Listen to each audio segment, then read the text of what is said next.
Ladies and gentlemen, it is time. Grab a cold one, crank up the volume, and join the show.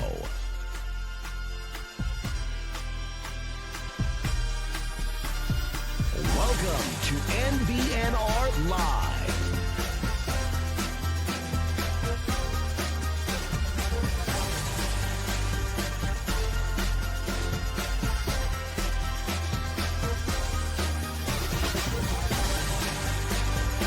And here we go. It's no block, no rock.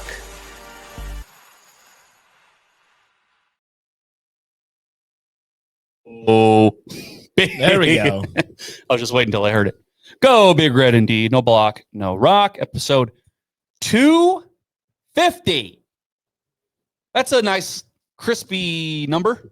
250. It's a lot of episodes. It's quite a few. Some might say too many. Not me. us, Yeah, not me. but other people might say that. Let's start off on this bye-week episode talking about the brewskis we are enjoying.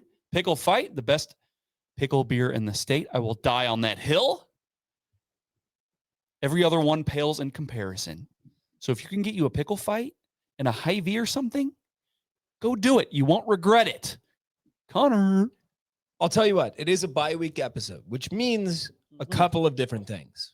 The Huskers didn't win. They didn't lose. Right. I did win because I got some fresh Squeeze the Day in the studio today. Lemon Radler, baby. beer of the summer. Hey, it's no Pilsner? No Pilsner right now. All right. But it's technically fall. But, you know, we're still in September. I'm still Yeah. calling it summer. Squeeze the Day.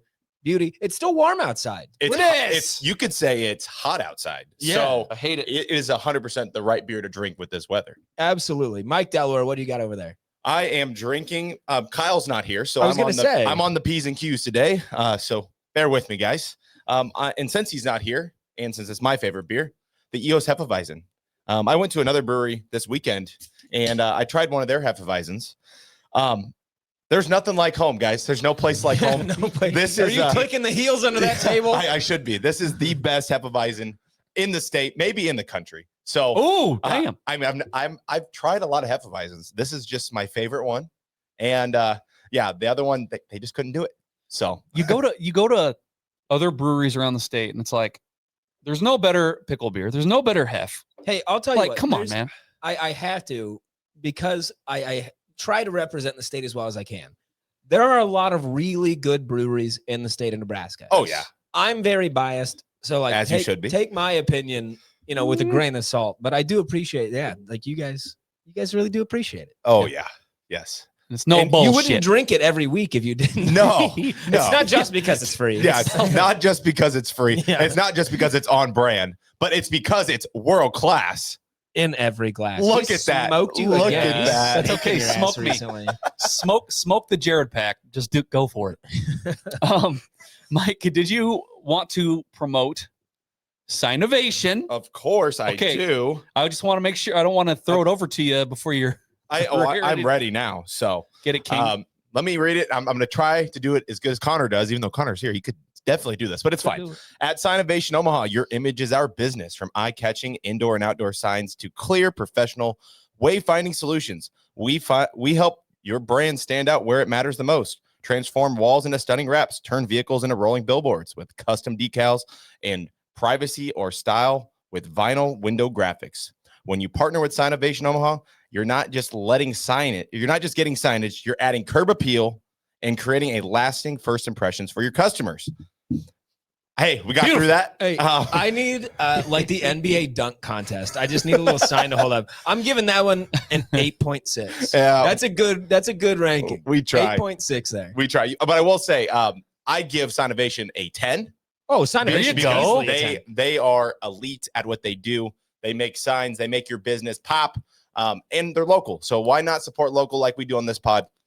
Dude. Make sure you guys go check them out. If Sinovation was making our signs, we would have LED illuminated signs. We'd have vinyl wraps. We'd have magnets. We'd have whatever we wanted. I mean, I don't want to like spill the beans, but we might be having some of those cool things very soon on this podcast. So I've heard. shout out to our friends at Sinovation Omaha. So, speaking of Sinovation, like you guys brought up this dunk contest, and all I can think about is like, if this were a dunk contest, Sinovation would be 2000 Vince Carter. That's what they'd be. Oh, I was also thinking maybe like an Aaron Gordon. Sure. Yeah. I just feel like the Vince Carter one. Oh, Vince Carter, It's just, obviously you know, all time, but Aaron Yeah. Gordon had several years of dominance in that contest. I'll take your word for it. I mean, you guys are forgetting about this guy named Zach LaVine. Zach Come on, LaVine. come on. Yes, also you are right. I fantastic. am forgetting him. I am sorry. Yes. Yeah. That's what we are. We're an NBA podcast now. Yeah. No, not even close. Well, look, we're talking about NBA, and it's kind of easy to do that because it's a bye week. We exercised some of our frustrations a couple times last week. Twice. Are you in a better mood today? Because like last week you were on one. You were on one. Yeah, a little bit. You were like, we gotta be Iowa. We are Iowa. We are gonna rename Matt Rule Kurt Ferentz. No, all I said was as if Matt Rule, let's just say Matt Rule stays here for the next 20 years and he goes 8-4 every single year. Don't be mad at that. Just, it's okay. And you know what? In this new world of college football, where like a 9-3 is Bo Pelini. is Bo Pelini, but it's better than Bo Pelini because now you're in your mega conference and all that stuff. But like 8-4 every year, people are going to be like insulted by that. And I'm like, no, like 9-3 is the kind of where you want to be because you're right outside the doorstep of a playoff. But if you're like 8-4, like that's respectable. I might say that 8-4 is like right outside, and 9-3, you're knocking on that door. I mean, again, at this juncture with 12 teams in the playoffs, 9-3, you're knocking on that door. And I think just college football in general, as we move forward, it's more the NFL, right? If you're an NFL team and you go 10-7, you're still in the playoffs. Yeah. Right? Sometimes. Well, I'm just saying, like it's happened. Yes, you know? definitely. So I would also, and I actually have 2 parts here. One of them a little bit unrelated, but somewhat. We talk about like 10-7 in the NFL. Like you're a playoff team, and we've seen, not often, but there are some Cinderella teams in the NFL playoffs.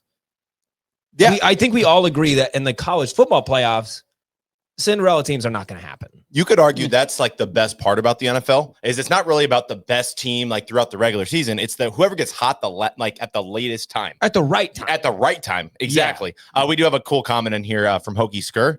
Thanks for joining us, Hokie. Huskers. He said 8-4. Nah, homie, we're going 11-1. Oh, okay. Hashtag F Iowa. Yeah. Does he realize that Penn State is still on the schedule? Yeah. Although, and I heard this on the radio today. And maybe let's get your guys' opinions on this. Please. We watched Penn State play Oregon, who I think is in another category as a Big Ten football team. And obviously it went to overtime. It was a close game. It was a good football game to watch. Of course. But are you guys more scared, or less scared, or about the same after watching Penn State against Oregon? Am I less scared of Penn State or less scared of No, I think actually I'm more scared of Penn State. More. Okay. Mm-hmm. Yeah, because I think the Drew Aller sucks. Wow. Let's put it on the table. Drew Aller sucks. He's not a good quarterback. I thought like easily going into that game that Oregon was going to handle business. The fact that Penn State was able to hang in with what I think is a fairly dynamic Oregon offense and a decent defense, that's concerning. I mean, like we already I think we spent all of 5 seconds on Penn State in our preseason prediction episode. Right. For them to hang with Oregon with, again, dog shit quarterback play shows you that Penn State is nothing to be trifled with. They're not a national title contender. Like they're going to make the playoffs. They're going to make the playoffs and they're going to win at least one game. They're not making the national championship. They won't win it. But it does. There was like a part of me where I thought there was like a 10% chance that Nebraska could possibly win that game. Possibly, maybe, perhaps. Yeah, exactly. No. But seeing them keep up with Oregon, no.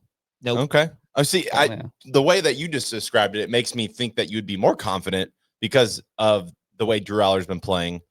And, before coming to the season, you said that there's no way we're going to beat them.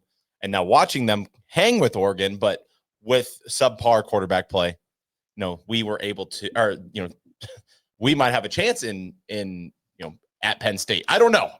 We're going to take it one game at a time, obviously. Yeah, right. But after watching the game, I don't know. I wasn't as scared of Penn State. That's kind of like, I don't know if it will change my opinion in November when we play them. But after watching them play against Oregon, and I'm not saying we're Oregon at all. Like Oregon has Jimmys and Joes and X's and O's, but I don't fear them as much. And maybe I think Drew Aller is very talented, but I don't think that James Franklin wants him to be talented. I think he wants him to be a point guard, and I don't think that's going to benefit them. So that's just how I felt after watching the game. My point was, like, I'm less scared of Oregon and more scared of Penn State because Oregon should have handled that game, I thought, handily. Like, I thought they should have just sent that thing to hell. A whiteout. It was a whiteout. It was in Happy Valley. Yeah. It was a night game. Yeah. There's all these other factors, but, like, it doesn't matter. It doesn't matter. Like, what matters is what happens on the field, and Penn State hanging with Oregon was something I did not expect. Well, I'm thinking maybe if we roll into Happy Valley as a top 10 team somehow, maybe we have a chance, because old Kirky, well, not Kirk Ferentz, the other Kirk, can't find a way. So, yeah. So, Michigan State, baby, right? Like, yeah, I mean, okay. I don't even want to dive deep into Michigan State yet. I want to ask you guys about some things here. Okay. Just like some cute Twitter shit. Okay. We had a bye week, so there's a lot of talk about, Dylan, and talk going around about how he's too much. Dylan is too much because of the Mahomes cosplaying. God, that was so wild, man. Yeah, I want you guys to go off of that. Was wild. I would assume. Do you want to take the first stab, or do you want me to go? Are you referring to Dan Katz, the affectionately referred to Big Cat? Pardon my take. Are you referring to his whole tweet about that? I think him, and just the CBS the Ari Wasserman that said some shit. Yeah, and like during the summer, which is now coming out, just the overall kind of national media just kind of being like, Dylan's annoying because of the Mahomes shit. So, Barstool Big Cat, who I do admire, I think he is a great analyst and he's funny. Kind of somewhat what we try to do here is give you stats, but also, make light of, the shit that we see. He brought up what I thought was a really good point. He's like, it's fine to say that, I think he's like cosplaying as Mahomes while also stating that he's a good quarterback. He's like, I can say both things. Right. Well, they're not like tied into one another. Just because I think he's doing this doesn't make him not a good quarterback. I thought that was a really good breakdown of it. I didn't see what Ari said. No, dude. But so are you familiar with Polymarket at all? You've brought it up a few times. Yeah, so Polymarket is this prediction gambling app somehow. Yeah. It's like federally legal. Anybody in any state can gamble on this. Polymarket, over the bye week, Heisman odds changed. Yeah, I heard about this. Polymarket now has Dylan Raiola at number 1 to win the Heisman. That is a little crazy. I find it very odd, and I think I'm going to go down to Castellanos down there at Florida State. Right? No. You're thinking of Miami. Nope. You're thinking of Fernando Mendoza. Yeah, Mendoza. Who's Castellanos? He's at Florida State, yeah, but he just lost to Virginia. So I don't care. Yeah, he's cooked. Castellanos he's got some value to that bet. I think Raiola at 1. That's why. Like, let's talk. Like, I want to talk about Raiola's stats game over game. Yeah. If it were to be, 300 passing yards, 3 TDs a game for the entire season, you're talking about a Heisman season. Or at least a Heisman talk. Mm-hmm. I would tell you, don't bet on Dylan Raiola to win the Heisman. I think like he's a phenomenal quarterback. He's certainly one of the best quarterbacks we've had here in 20 years. He's not going to win the Heisman. That was my big thing. So not this year. Yeah.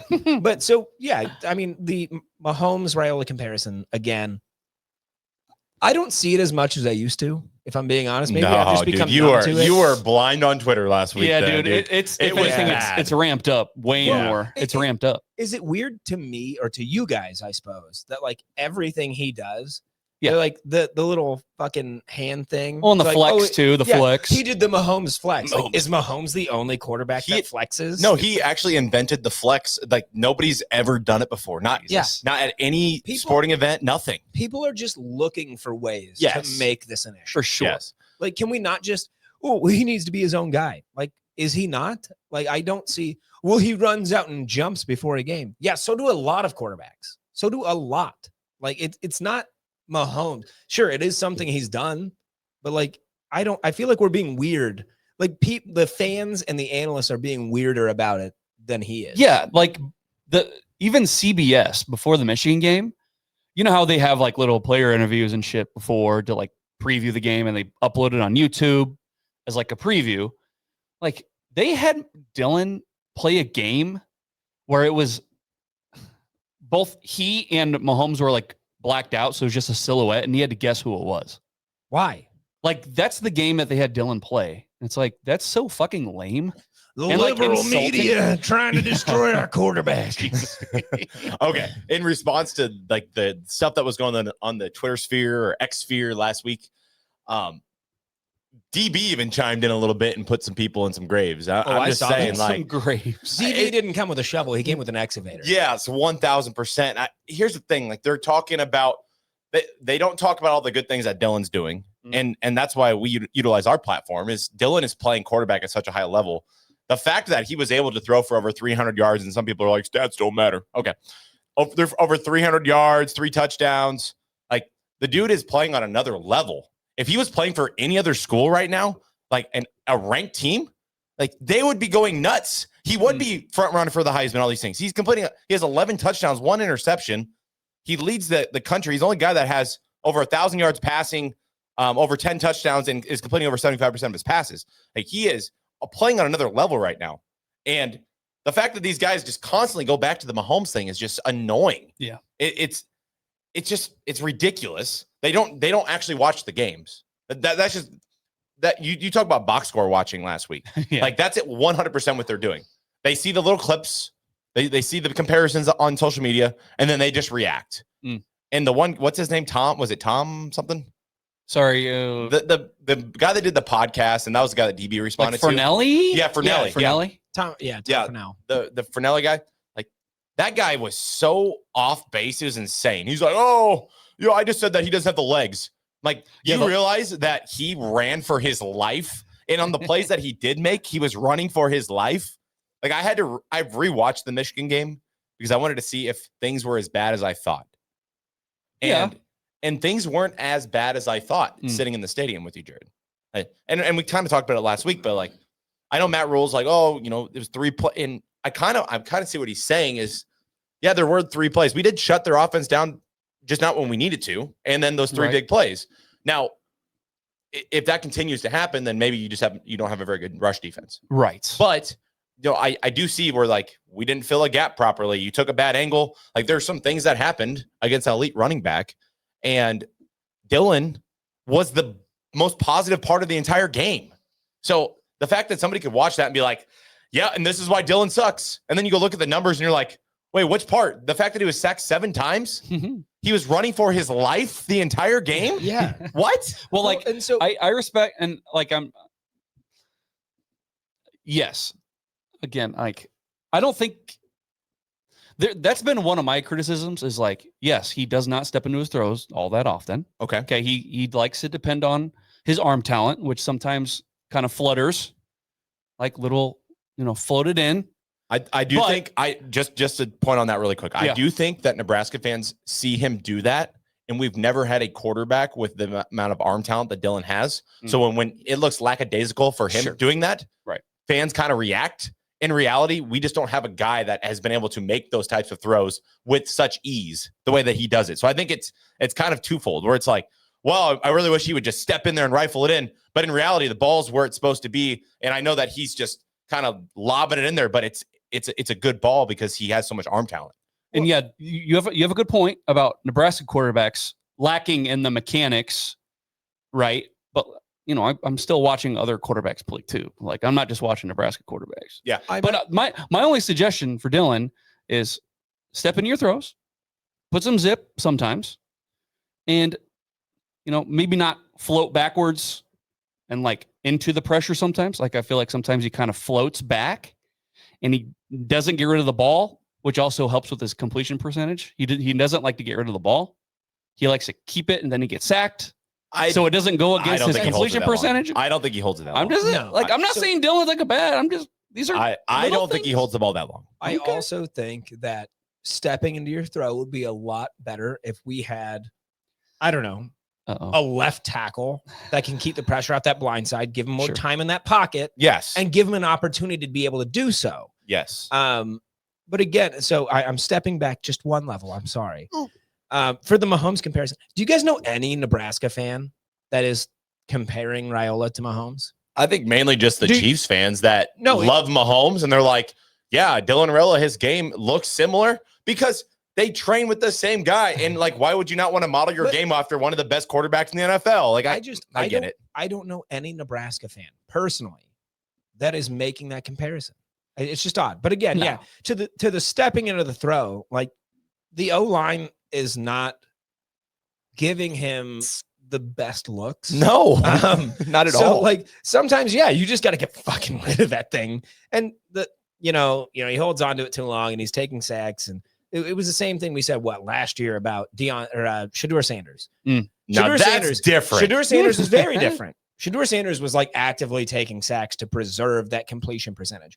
Dylan doesn't seem to be doing it to that level. So I don't think that's like an intentional thing to like preserve his. No, I'm not saying that's. I'm not saying he's trying to make his completion percentage better. What the fuck is that noise? I have no idea. I heard it too though. But again, I think sometimes if the ball gets held too long, we're just not getting separation on our receivers. Luke Lindenmeyer has been great about being a great check down for him. I think that's been very positive, but sometimes there's just nothing there. Yeah. We have a good comment in the chat here that I thought kind of goes well with what we're talking about right now. He says, DR is just easy prey for tasteless content creators to rage bait their algorithms towards Nebraska fans. I totally agree with this. Yes. Like that is 100% is what happened. Like Nebraska, they are so good at Twitter and social media because we do give a shit that they love like the CBS thing. Oh, who is this and who is that? They love doing that because not only does it just spark the people on the other fan bases, but it pisses off the Nebraska fans and they go click, click, click, click, click, click. You want to get a ton of clicks on this episode? Let's clip this right here. Dylan Raiola not good enough to win 2 straight national championships. Gosh. Yeah, just put that, just cut out the national championship part. Just put the Dylan Raiola not good enough. Boom. Nebraska fans are going to go nuts. That's all you have to do. Yeah, just make one criticism at all. Yeah. And Nebraska fans are going to go nuts. We're going to come in droves. Even during our 8-year bowlless streak, you could have the smallest bit of criticism for Nebraska, and we would still, show up. Shut up! You don't know ball. Fuck you. Even though we haven't been in a bowl for 8 years. The year we went 3-9, I was sitting on Twitter like, "Fuck, we're a great 3-9 team." Scott Frost is fine. I mean, Scott Fuck is fine. Yeah, I saw somebody call him Scott Lost recently. Well, he did. He just lost to Kansas State. Yeah. We have another good comment in the chat. He said, "All the people talking crap on Dylan, especially the Husker fans that say that stuff, needs their face stuffed in a toilet." So give him a swirly. Yeah, give him the old swirly, especially the Husker fans that are ripping their quarterback, the best quarterback they've seen with their own eyes. Legitimately, I think at this moment, tell me, you two in this room, the chat will crucify me later. Sure. I think Dylan Raiola is a top 3 Big Ten quarterback right now. Yeah, I don't think that's outlandish. I'm not going to be against that. Yeah, I'm not saying he's the best quarterback in the Big Ten. There's actually the Big Ten has a lot of great quarterback play right now. Well, when you have 20 teams, there's a lot of quarterbacks, believe it or not. Yeah. So, but is he better than Drew Aller? That's the question. Statistically, yes. Yeah, but I'm told stats are for idiots. So yeah, statistically, it's not quite close. Also, Mike, was it you that sent it to me this morning about how? We were told Cincinnati wasn't a quality win. They're now favored against Iowa State, a ranked team. Yeah. It's 1.5. So I do have, and I'm sure this is going to come in that chat pretty quickly. The game is at Cincinnati. A home team typically gets 3 points. They're favored by 1.5. So realistically, they expect Iowa State to win. At least Vegas does. But I mean, still, Cincinnati's a good team. It's not like this Nebraska team A, has not won a quality game, or B, not competed at a high level with a team like Michigan. I would argue in the Big Ten, Michigan's probably got one of the strongest running games. Like, I don't think I'm crazy to say that. I think either. they have the best running back in the country. I think Justin Haynes is the best running back in the country. Yeah, and guess what? There's a reason he was committed and he played at Alabama before he transferred to Michigan. Like, I know people don't like people that see that they're like, oh, you're from Michigan. He's a Michigan guy. No. He went to Alabama, right? Then he went to Michigan, and Michigan has Jimmys and Joes around him. So it sure as hell helps, right? Yeah, I mean, that's going to be assuming things go well for Nebraska this year, 8-4, 9-3. You know, that Michigan loss is going to be one where we look back and go, you know what? Not that bad of a loss. It's just in the moment when you see your lines get dominated, it's kind of disheartening at the time. Yeah. Right? In the Big Ten, where your lines are very, very important, and you see them get manhandled. Yeah. You know, it's just in the moment, it's like, damn it. It's disheartening. My question for you guys is, from here on out, are you and I wouldn't say rooting, but are you looking for Michigan to get some key wins here to make that 3-point loss look a little bit better? I personally think, just looking at Michigan's schedule, I think that it's going to happen anyways. Even if Michigan goes 9-3, 8-4, like, that's a good team in the Big Ten. Right. And they've got a true freshman quarterback. He's going to be put in some bad spots. Like, it is what it is. Like, top quarterback in the nation. Oh, what I've heard. Yeah, I heard he's actually going to be the first pick in the 2028 NFL draft. That's what I heard. I don't know. You're such a... That's what I've heard.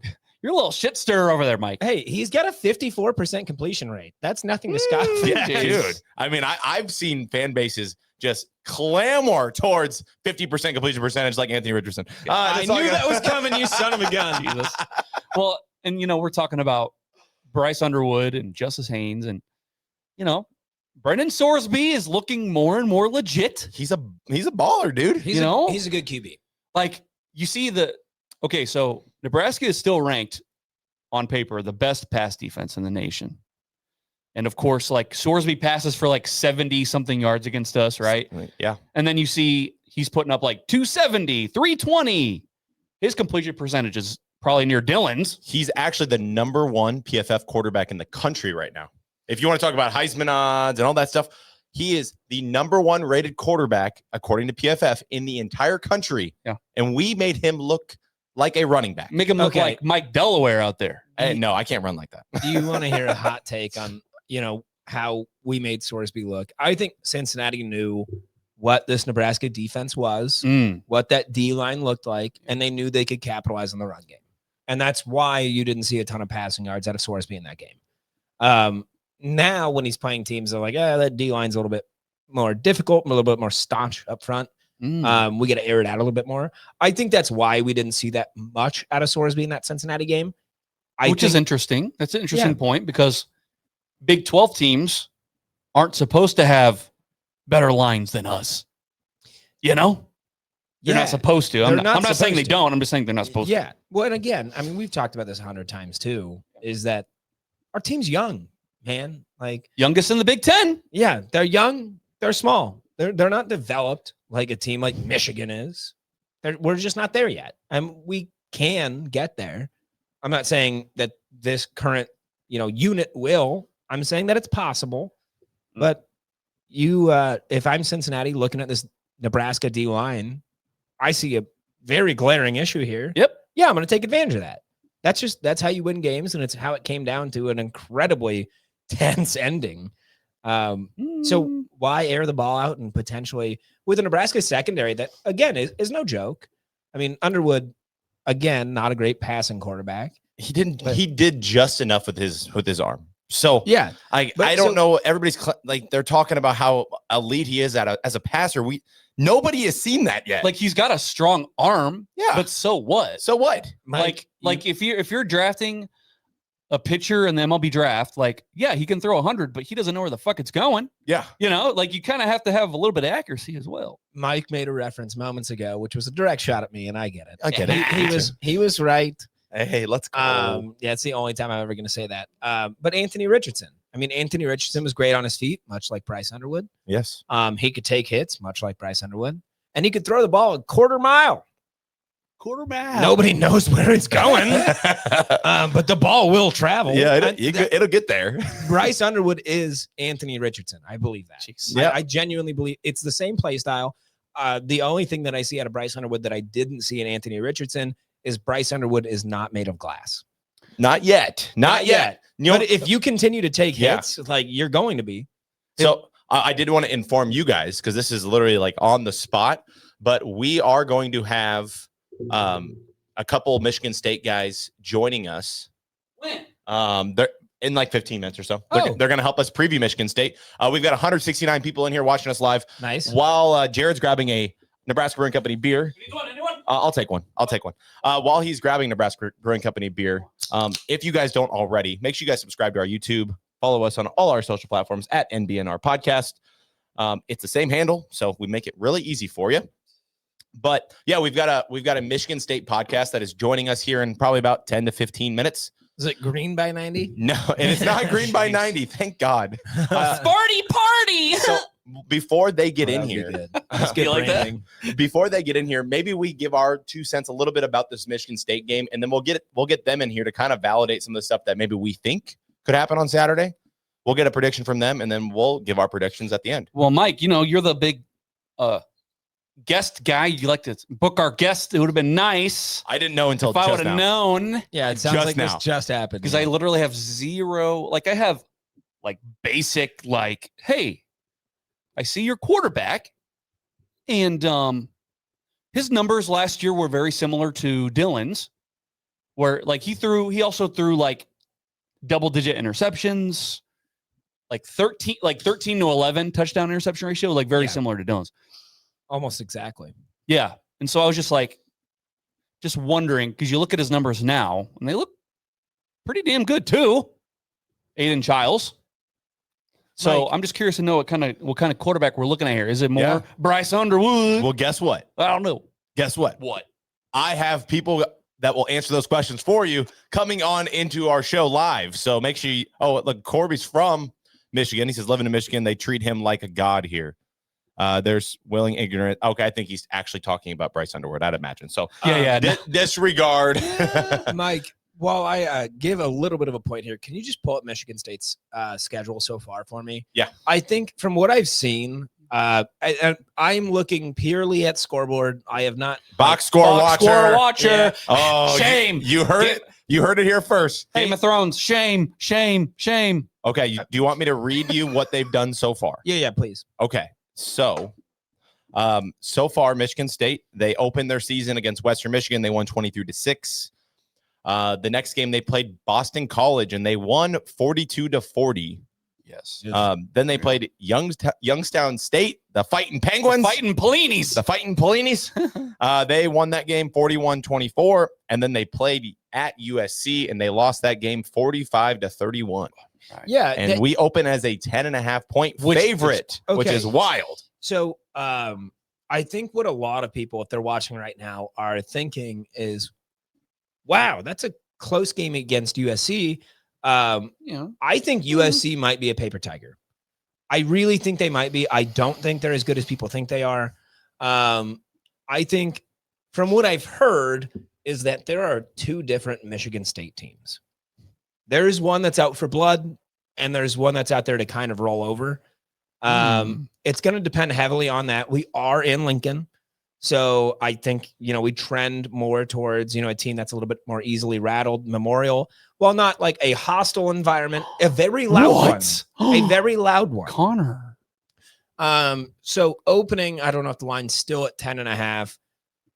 That is for Nebraska, 10.5 is a lot of points. I'm sorry. I feel like that's a lot of points too. A lot. Yeah. I do think, again, hanging with USC, they still lost, but would you say 11 or 12? Yeah. It was 45-31. Yeah. So 2 tutties. I have a hot take. Nebraska is better than USC. It's kind of hot. That's kind of hot. Without giving an official scoring prediction right now, I'm going to say that I think Nebraska can cover that 10.5. It's going to take a really great game from the secondary. It's going to take a game where the defensive line doesn't get absolutely manhandled like they did in that Michigan game. I'm not concerned about the offense. I'm not concerned about offensive production. I don't think there's been a game this year where I've been concerned about it. Frankly, Cincinnati was like, I mean, that was the biggest test. Michigan was also a big test, but that came more down to, getting defensive stops. I think Nebraska can cover 10.5 against Michigan. Okay. I mean, and we're not doing our scoring predictions or anything yet, but I'm glad, I'm not giving a score. Yeah, I'm glad you threw your cover corner, and then that's good. A couple things about Michigan State that I do know, and I would like to ask these guys a little bit, is their pass defense is very bad, or it's been very bad so far. Like 117th in the country, going against one of the top 10 passing offenses in the country. I think that's where your betting lines probably come in a little bit, is Nebraska's been able to throw the ball, and they haven't been able to stop the throw. Now, what's going to worry me is another mobile quarterback coming in. This will be the third one for Nebraska, and they didn't do a very good job in the first two. In my opinion, they failed both tests against running teams and running quarterbacks. Yeah. So seeing Aiden Childs come in here, it worries me a little bit. The design quarterback runs, I know I said it in the stands, I said it last week, but when they spread us out, when they were spreading out our defensive backs and everything, and then going right up the middle with the quarterback, like there was nobody home in the middle of the field. Nope. And so you'd hope after a bye week that they can get some of that stuff squared away. But it just seemed like Michigan, they saw something, they knew something coming into that game. They're like, we're going to absolutely annihilate them in the middle of the field. If you want that 8-4, you want that 9-3, Michigan had to be your wake-up call. It had to be. You have to be, like, again, going in, you got an extra week here. You have to understand that this is what they're going to want to do. They see that weakness.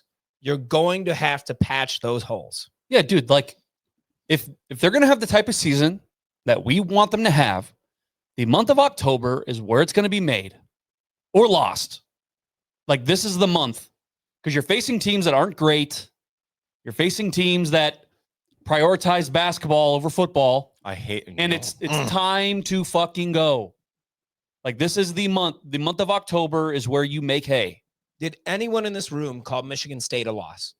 No, we all picked dubs. Then figure it out. Figure it. Now, I'm assuming they're not here yet, right? They're not here yet. Okay. So I know, Mike, this is for you, but, Connor as well. Elijah Pritchett is going to start. Yes. I would think so. He better. He better. He better. I mean, I'm going to write a strongly worded letter if Elijah Pritchett is not starting. I know Rule kind of talked about it a little bit. Like, he was being very coy. He was being, what's that word when you try to be secretive? He's trying to be coy. I think you nailed it. Yeah. He's trying to be cute about it. It's the coach speak, Yeah. I'm not going to give away everything I'm doing. They asked about backup running back. Yep. Yeah, we got a plan for that. Hey, they asked about left tackle. Yeah, we got a plan for that. Yeah, you got a plan, huh? Yeah, I mean, here's my thing. Remember when he was asked about running back and he goes, I had asked them. Who's your RB2? I had asked them. I don't know. I don't know. I love that answer. That just that's the situation that you're in. It's kind of a shitty situation. You kind of put yourself there. But yeah, I don't fucking know. Hey, none of us know. We beg for CEO style, right? Yeah. And then when he gives answers like that, people are like, "Oh, don't you think the head coach should know?" It's like, do you want a CEO or not, right? Like, so again, today's Monday, right? Yes. Yeah. Do we want to give Michigan State 5 days to plan for Elijah Pritchett? Connor. I mean, they're going to prepare for both. It doesn't matter who's the left tackle. But we also understand that, like, we talked about this last week, that the level of talent is so disparate in that position that Elijah Pritchett is a clear winner. So, like, you would assume they plan for an Elijah Pritchett out there. But at RB2, most of those guys, they have different skill sets, but they are a little bit different. Hey, did you say skill sets? Did you use quotes when you said that? I did, actually. Yeah, I did. Like, we don't want to reveal, blah, blah, blah. It's like, if we would have came out against Cincinnati and, we hid some stuff we don't want to reveal. It's like, bro, you're not good enough to do that shit. Just play your full game. Do what you do best. Don't worry about if Scott Satterfield on the Cincinnati sidelines has 3 more days to prepare. Like, you just got to do what you do best. Yeah. And that's Elijah. We play Elijah on the left, and Gunner, I guess you go on the right. Well, we'll see. I don't know. I said this going to the Michigan game. I will be interested to see how long of a leash Teddy has at right tackle. If Elijah indeed starts at left tackle, how long of a leash will Teddy have at right tackle before they put Gunner in at right? You know, it's funny, too. I don't know how many gamers are in here. We've got 200 people in the chat. How many gamers are in here? But in college football 26, Elijah Pritchett is your starting left tackle, and Gunner Gatula is your starting right tackle. Fun fact. Maybe they know ball. I want to find out, is there a line on how many pancakes that Elijah Pritchett gets against this Michigan State team? Pancakes. You know, it's funny because I've got it at 1.5. I think he'll get 2. Well, okay, so we had released a video talking about how Elijah should play at left tackle because it's clear the talent discrepancy, right? And then Dan Billy Waldrop, who used to play lineman, he used to be a lineman for Nebraska. Yes. He commented on our video on TikTok and said, do they even keep track of pancakes anymore? They should. And I said, I don't know. I haven't seen one in a while. So I don't know if that's even a stat we keep track of anymore. Mr. Billy Waldrop. Okay, so we did just have our guests join. Michigan Gang Sports is going to be joining us here in 2 seconds. One more comment on Elijah Pritchett. I think it will benefit the run game more than the pass game. I just think that the running game looks way different when Elijah Pritchett is out there playing left tackle. But let's introduce our guests, guys. Welcome to the chat, guys. Welcome in. Thank you. Thank you for having me. I'm glad I was able to make this work. I'm excited to obviously talk to you guys later this week, but I'm excited for the game. It's going to be a truly interesting game. I'm sure you guys have a ton of questions on Michigan State overall, but it's going to be a unique one, but it's going to be a good one, hopefully a competitive game as well. Hey, you'll have to please forgive me, sir. Please introduce yourself. Yeah, well, here's the thing, because the guy that you can probably see, can you guys see each other? Yeah, we can see each other. You can't see us, but you're kind of a late addition, so I need to know what your name is and who you work for, if you work for anyone.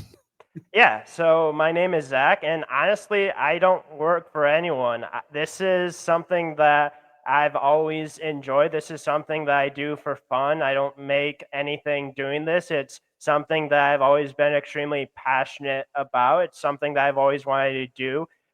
Love talking Michigan State, love talking just sports in general, and truly just started with myself, kind of trying to build my podcast on the side of things. And this is my first time ever joining another podcast. So I truly appreciate you guys letting me on. I'm excited to kind of bring the MSU perspective of things. I know that you guys have had Michigan guys on. I've watched your podcast. It's a great podcast, and I'm excited to talk to you guys about MSU.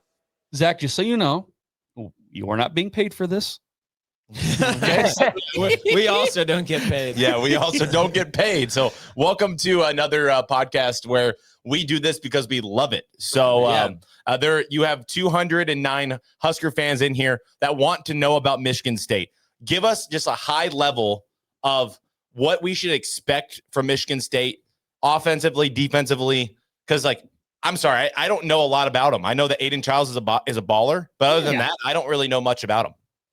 Yeah, so no, you're obviously and honestly right. Like, Aiden Childs this year has grown tremendously than what he had last year. Obviously, when he was at Oregon State, he did play every third drive, so he had a little bit of experience doing that, but last year was truly his first ever starting experience. It was a little bit of an up and down experience. You saw really the potential that Aiden Childs had last year, but this was an offensive line that had issues last year trying to protect Aiden Childs. Now, obviously, with how athletic he is, he caused some issues for other teams, but you're continuing to see that this year as well. I do think he's been better protecting the ball this year. He's had very few throws that could be turnover worthy. I think that's truly the greatest momentum builder that he had from this year. You can just really see him continuing to strive, continuing to get better week in and week out. And I think that's truly the biggest difference from last year to this year is obviously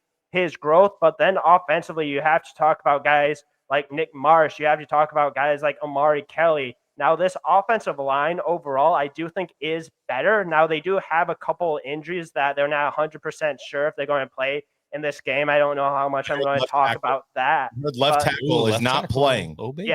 Yeah, Stan Rammel probably won't be playing, which is obviously huge. If you know anything about offensive line, left tackles, probably the most important, maybe the second most important. So that's definitely going to be interesting to see what the coaching staff does there.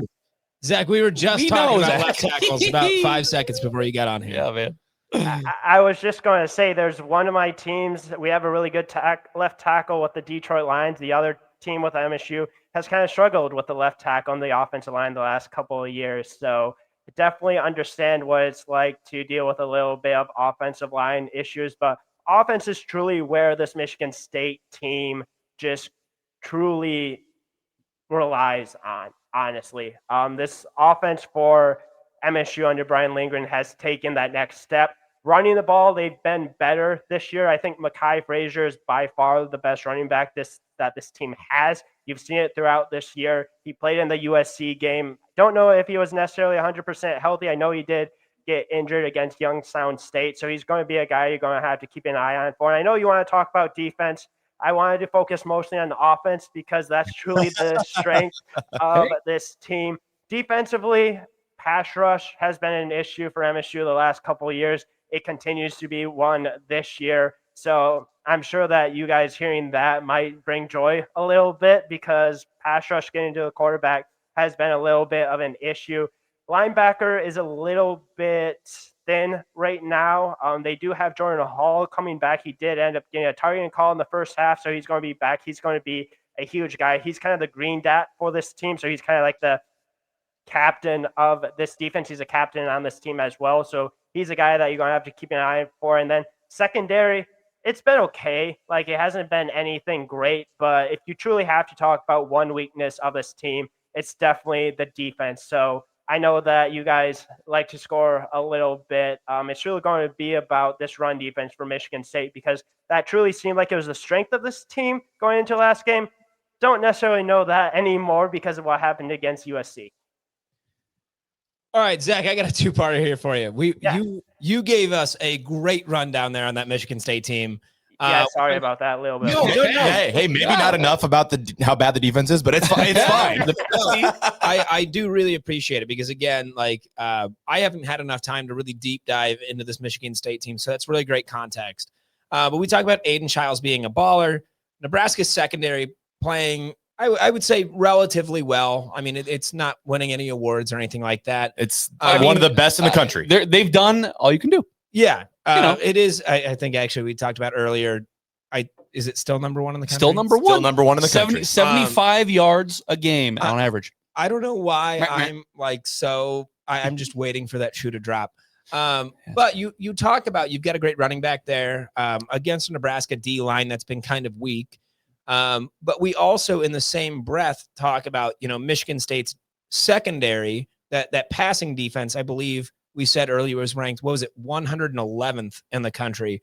Yeah. Do you see Michigan State being able to take advantage of that, I would say kind of weak D line for Nebraska heavier, or Nebraska being able to take advantage of that Michigan State secondary more effectively? Like, where do you see that kind of leaning?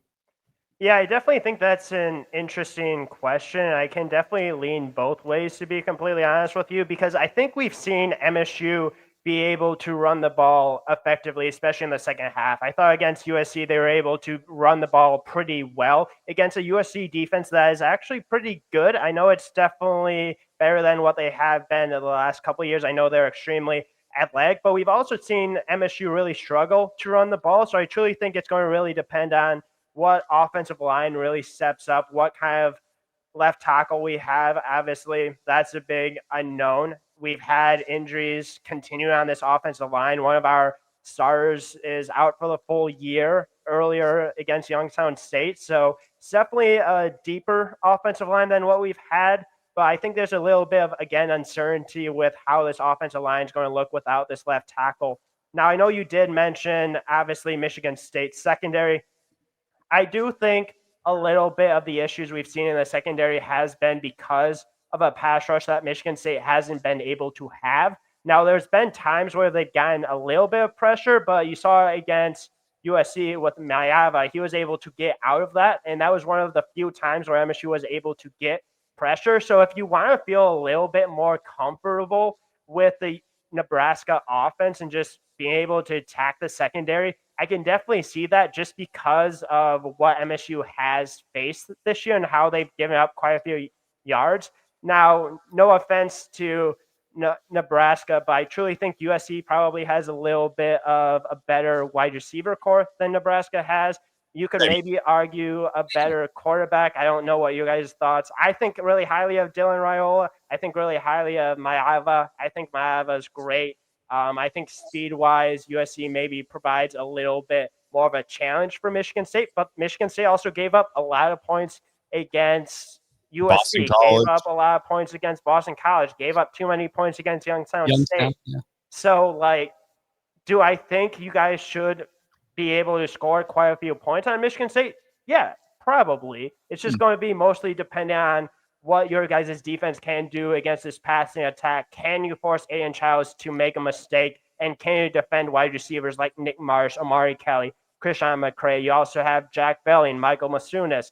I truly think this offense is the strength of this team. And I think that's going to be truly the difference between can Nebraska force turnovers or can Michigan State force turnovers? Because MSU's defense has done that. They did against USC, got them back in the game against USC. Now, obviously, it was never, I think MSU fans would admit this, it was never truly like MSU was going to probably win the game, but they made it really interesting, which is another really cool thing to see if you're an MSU fan, because unlike last year, this team fights when it gets down, and I feel like that's going to be another interesting thing to kind of keep an eye on for, because I truly think if this was last year's team, if MSU got down against Nebraska early on, I don't know exactly the fight that this team would have. I truly think MSU going into this game will give a fight no matter if it's a close game or not. Zach, I'm looking at, and Connor, you had mentioned this, but Nebraska's D-line stopping the run has not been good. And so I just want to know, what are the odds, Zach, that we make Mekhi Frazier look like Kenneth Walker out there? What are the odds? So I think Mekhi Frazier is by far the best running back we've had since Kenneth Walker. I think this offensive line is the best we've had since Kenneth Walker. Now, that offensive line that Kenneth Walker had wasn't great. I think Kenneth Walker truly made that offensive line look great. If this defensive line for Nebraska has had issues stopping the run, do I think Mekhi Frazier looks like Kenneth Walker? No, I don't necessarily say that, because I think Kenneth Walker is that generational talent, in my opinion. Some people might disagree with me. I think he should have absolutely been in the Heisman ceremony, in my opinion, for the season that he had. But if the defense has struggled running the ball and MSU is able to run the ball on this defense of Nebraska, I think MSU is going to be able to put up points, because they've been able to put up points against defenses where they've struggled to run the ball. Okay. So a question I've got for you, and I don't know if you're big into gambling or big into Vegas. This game opens up as Nebraska minus 10.5. Do you find that reasonable? Do you think Michigan State keeps it inside that range? What are you kind of expecting for this matchup in Lincoln? And to caveat, give us your scoring prediction too. When you say if Michigan State's going to cover, etc. We want to hear all of that. Zach. Come on, baby. Let's go. Love that you guys are putting me on the spot, but that's what I'm here for, right? Is to talk about that. But no, I truly think, and I'm interested by the spread. I think this MSU team is better than the 10.5 point spread. Now, I do know it is at Nebraska, which we've all seen that going at Nebraska is not easy whatsoever. I know, unfortunately, you guys end up falling to Michigan a couple of weeks ago, which would have loved to have you guys win. That would have been fantastic to have Nebraska win. Won't talk too much about that game, because I don't think any of us would be too thrilled about what happened in that game. But all right, Zach, enough about that game. But 10.5, I think, is a little much, in my opinion. I think that this will be probably a one-possession game. between both of these teams. I think offensively, you have Michigan State's going to be able to put up points. I think it's going to be one of those games that's truly going to be a opportunity for either a stepping stone or really a true measure of what this MSU is going to be. Because if this MSU team is going to be what we think they are, this is going to be a real opportunity to hopefully end up getting to that quote unquote 7-8 wins. Because I think if you have an MSU fan, the goal going into this year, if they want to admit it or not, would be a bowl year under Jonathan Smith. I think that should be the goal. If you want to get that, you need to win. You don't necessarily need to win this game, but a win in this would be really helpful for that. So I do think MSU covers. I think it'll be a one possession game here, and I'm actually going to disappoint you guys a little bit. I think MSU actually goes on the road and gets a win. Wow, I think it's going to be 33-30 win for MSU. I think you might get a Martin Kyington field goal at the end of the game to win it, but I think it's going to be a really competitive game. No hate, no anything towards you guys. I think it's going to be a rock fight for this whole entire game, and I think it's going to truly depend on which team can force turnovers. And I just think MSU, if they can run the ball against your defensive line, which it sounds like the defensive line hasn't been great this year, I think it might be a little bit too much for Nebraska, but you guys will still put up points on this defense. I'm very confident on that. Well, Zach, you gave your scoring prediction, and my next question, it was just going to be a little hit it and quit it. Your thoughts regarding the Michigan State kicking game, but you kind of said that your guy would make a game-winning field goal pretty much at the buzzer, so that kind of answers my question. Yeah, I'm pretty confident about this kicking game. I'm actually pretty confident about this special teams in general. I truly think that MSU by far has the best punter. I know people don't necessarily love talking about punters, but I want to make an argument that MSU has been punter you for the last little while, because you really have to think about Ryan Eckley. He's been fantastic this year. I know this is probably extremely boring for a lot of your listeners to hear, but I truly think special teams is something that is underappreciated and isn't talked enough about, because special teams can truly make a difference in a game, in my opinion. Zach, you're on the right podcast to talk about special teams. Zach, here's the thing. That's great to hear. Zach, you talk about left tackle, you talk about special teams. Bruh, I'm telling you, Husker fans are well plugged into this, man. I'm telling you, because these have been issues that we have seen. And so Husker Nation is well aware.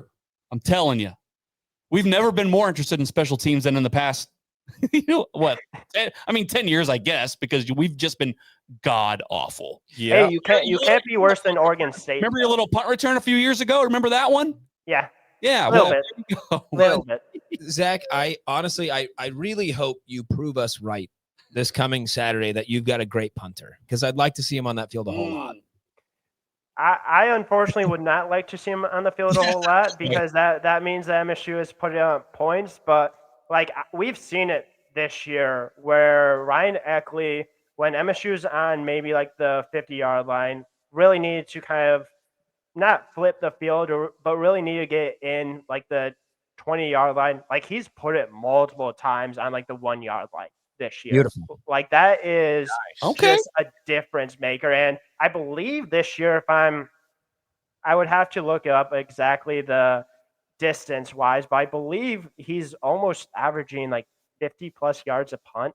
That's how good he has been. He's a kind of guy that if you're on the 30-yard line, if he punts it well, he could easily flip the field in MSU's favor. Obviously he's a college punter. He doesn't always hit it that well. But if you want to talk about one of the most beautiful punts you've ever seen, just watch Ryan Eckley's highlights tape, which obviously not necessarily the most fun highlight tape you ever see. But I think NBC, I believe, or some sort of maybe CBS actually had a highlight tape of Ryan Eckley punting with song and video and stuff like that. That's how good he was in a couple of these games. So don't love Ryan Eckley being on the field a ton, because that means that MSU's not scoring. But if MSU has to flip the field, I feel pretty confident about him doing so. Not quite a Tavon Austin tape, huh?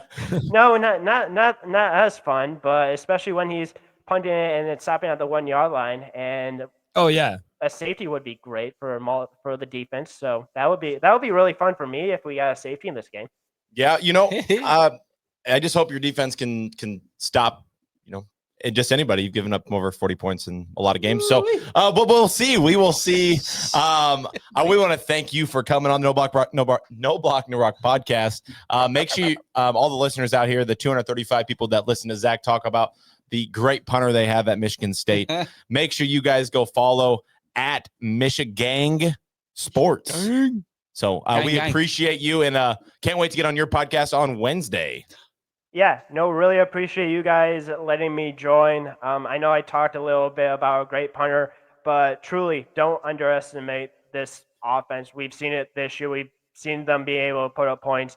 Aiden Childs has been really good. It's going to be a road game. It's going to be something that hopefully Jonathan Smith will have this team ready to go. And I truly think it's going to be a really competitive game between both of these teams. Honestly, hopefully, I'm cheering for MSU to get the win. So hopefully I'm happy at the end of the day. I'm sure you guys rather be happy at the end of the day. I hope you're sad. Are you making the trip to Lincoln? I am not. I would love to go to Lincoln though. Lincoln, Nebraska would be incredible. Like I had a friend on my podcast that we always talk about how Nebraska and Iowa should play in a cornfield. How fun that would be. Yeah, Lord. Field of dreams. This is how I know that you and your friend haven't been to Lincoln, Nebraska. Yeah. That's the only reason I know that. But we appreciate you coming on, and go Big Red, right? Say it, say it, Zach, say it. Go green, go white. Oh, no, wrong color. Zach, thanks for coming on, brother. Thanks, Zach. Absolutely. Have a good night. You too. Hey, you too. All right, is he off? He's off. All right, he's gonna be wrong. 33-30. What the fuck are we talking about? Dude, they have every power 4 team they've played. They've allowed over 40 points to, and they allowed a lot of points to Youngstown State. Yeah, they allowed 41 to Youngstown State, and I'm sorry, that's an FCS school. Yeah. That's an FCS school. Now, hey, we say that we also didn't watch the game. Maybe there was some No. Garbo TD. No. I'll tell you right now. When I get home tonight, I'm going to go watch the tape of that Youngstown. Are you? No, I'm not kidding. No. Why would you do that? It's crazy. How did Youngstown State do that? Yeah, I need to see, because it was 41-24. Yeah, I mean, you got to think it was at least a little bit interesting. 41-24. I mean, I'll just click it. Okay, so let's see, where do they get all their points? I mean, Youngstown they scored 3 in the first, 7 in the second, 7 in the third, 7 in the fourth. Can I take a wild guess and say passing? I have no idea. Let me put it this way: Their quarterback went 24 for 34 with 2 touchdowns and 1 interception. Youngstown State. 2 passing, 1 rushing. Their running back had 7 carries and a touchdown. I don't know if there's any yardage on that, but that's what ESPN says. So, I'm very confident in my scoring prediction now. Well, okay. Let's do that. Scoring predictions. Let's get into scoring predictions and kind of what you expect to see on Saturday against a team that both these teams are coming off a loss, and they're both coming off bye weeks. Indeed. So I know Matt Rule brought it up today that he's like, we can't have perfect schedules, but if I have to play 3 or 4 teams that come off bye weeks when they play us. So, this is one of them, but at least we're coming off a bye week as well. Yeah. I'm curious to know, like, we look back at Michigan and the Bryce Underwood touchdown run for 32, 35-ish yards, whatever. Yeah. How many designed runs did he have? Not a lot. Was it just that one? No, he had a couple, but he didn't really 3 do or 4. Yeah, he didn't really do much with them. It was just that one. Because I mean, I look at Aiden Childs, and game by game it was 12, 10, 9, and 8. I'm pretty sure. Attempts. So I'm just curious to know how many quarterback design runs they call for him on Saturday. I think you'll see probably more design QB runs against Nebraska than you have in their previous games. Again, just knowing that our D-line is kind of, at least right now, coming off of the Michigan game, known for getting pushed around. I think you'll see more. I don't think it's going to be like a crazy amount. You might see 3 or 4. Well, and it's interesting too, because at least Michigan, they had Justice. Yes. Does Michigan State have No. a guy that they can No. hand the ball off to and he goes 75 gonzo? No, they don't. Definitely not. And again, with a Nebraska passing D like it is, like I see a very sputtering Michigan State offense. I think there will be plays. Like, I'm not saying they're not going to get on the board. Right. But I think it's going to be sputtering. I don't think. Can I just go into my scoring Yeah, prediction? go ahead. Go in. As we talked to Zach about, Michigan State's weaknesses and strengths, or their triumphs and traumas, if you will. My scoring prediction got actually a little bit wider. Okay. I originally had this at 35-10. I now have it at 42-10. Yo. Nebraska. Jeez. I think this is going to be a thumping. Well, again, just knowing that their secondary is incredibly weak, knowing that Dylan, against a stout Michigan defense, including their secondary, was able to still put up 300 plus yards, 3 TDs. I see this being a thumping. Yeah. 42-10. Yeah. I just, Okay. even with that D line. Yeah. So I think there's going to be some portions of this game where Michigan State, they're going to get their running game going a little bit, and it's going to get annoying. You're going to see Aiden Childs. He's going to run more than Bryce, and I think that'll be a point of frustration at times. But I also think Dylan is going to put up his own numbers, and he's going to continue being very, very good. I'm going to say Nebraska 37, Sparty 28. 37-28. Okay. So almost covering 9 points. No, that is like they're covering. Yeah, Michigan yeah, State that- is Michigan covering. State We're is not. covering. Yeah. But it'll be like one of those where both teams are going to kind of do what they do on like they're going to figure it out on offense, put up enough points, except Michigan State. Michigan State won't, but we will. Okay. Here's my thing. They're missing their left tackle, and I think that's a good thing for Nebraska. He said that they might be missing 2 pieces on their offensive line going into this game, and I think Nebraska is going to really try to make them one-dimensional. I don't think they're going to be able to pass the ball very well in Nebraska, and I think the pass rush will exist on Saturday. I think Nebraska wins 42-24. I think it might look easy at times for Nebraska, in my opinion. Like I have no reason to back it besides the fact that they've given up 40 points 3 times this year, and I think our offense is more explosive than Youngstown State, and I know it's more explosive than Boston College, and USC.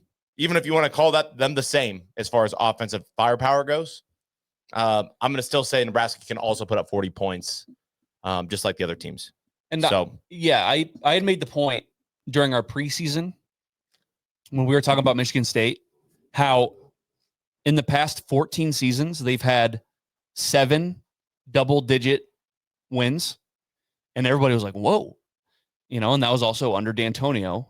Yeah. And it's just one of those things where you don't really know what kind of Michigan State team you're getting.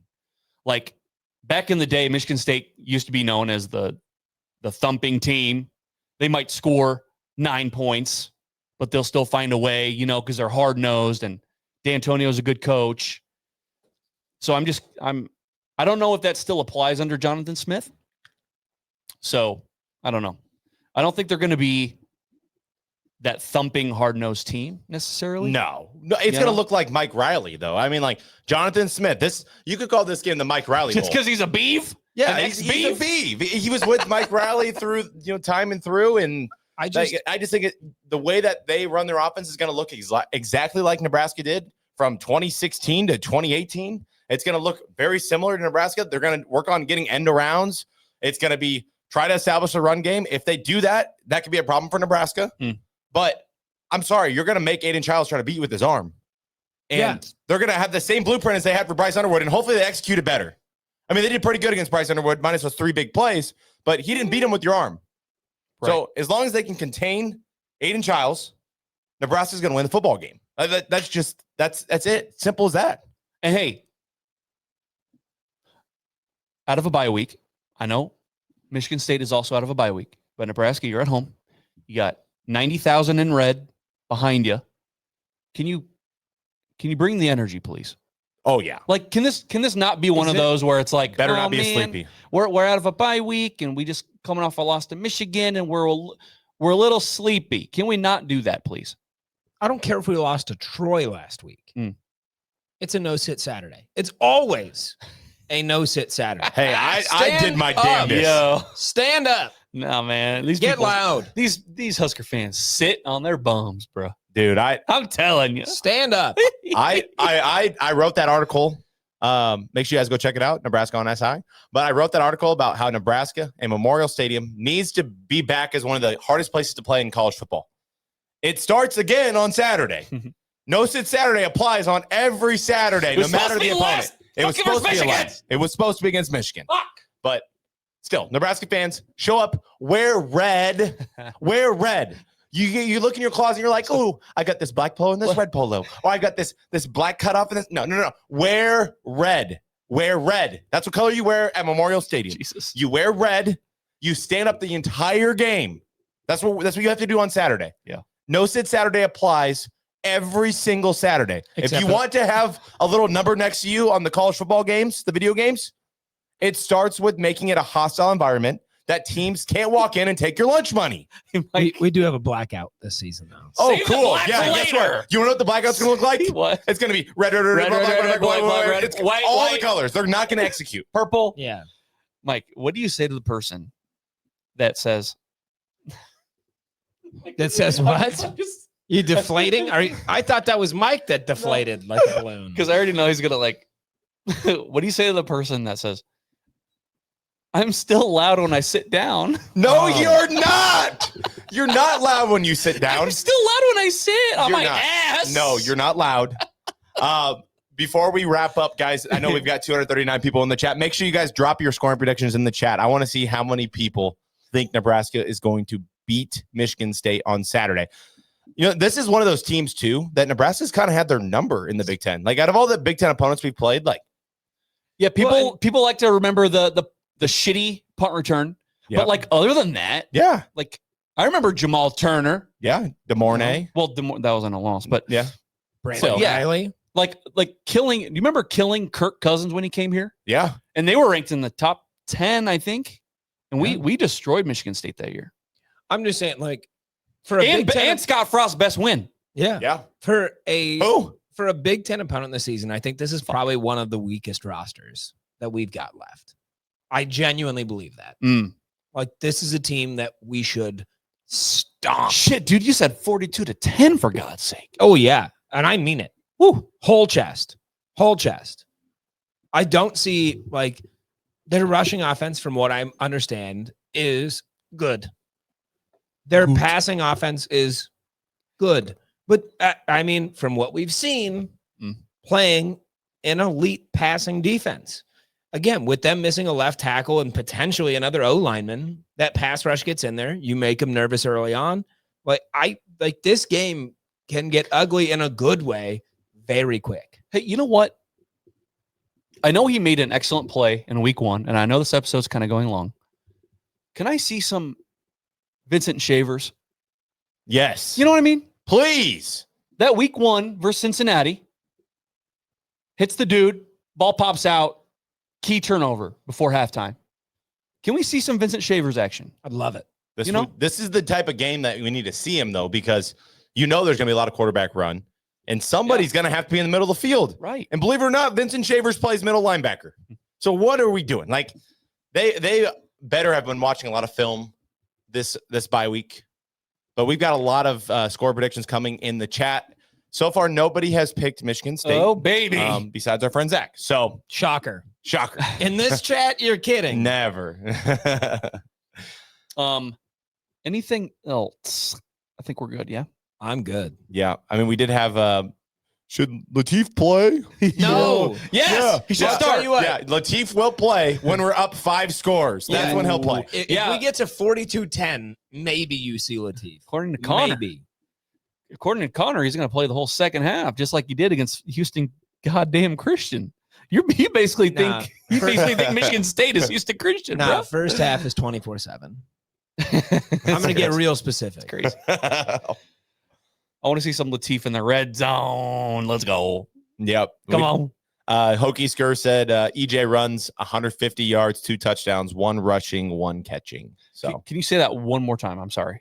EJ runs for 150 yards. He has 2 touchdowns, 1 rushing, 1 receiving. Well, that must mean Elijah Pritchett's playing a lot of left tackle then. Yeah, I would agree. Because I think that's the only way that happens. I would love to see that. You know?